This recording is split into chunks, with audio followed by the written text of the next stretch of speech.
quick and easy brioche buns. 1 cup of warm water, 10 grams of yeast, 2 tablespoons of sugar. Mix it, leave it alone for 10 minutes. 3.5 cups of flour. Fuck, close enough.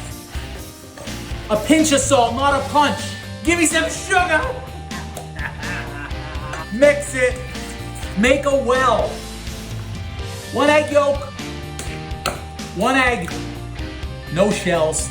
Whip it real good. Proof, 1/4 cup of butter.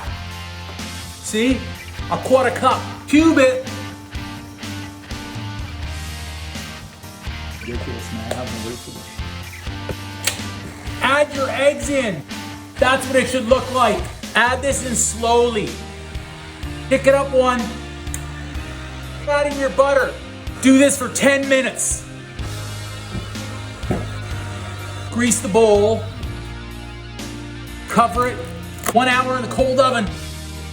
Don't touch it until it doubles in size. Punch that motherfucker. 1, 2, 3. Does size even matter? How big are your balls? My balls are too big. Stay. Making it rain sesame seeds. Top level, bottom level. Ooh, hotter. Golden, steaming.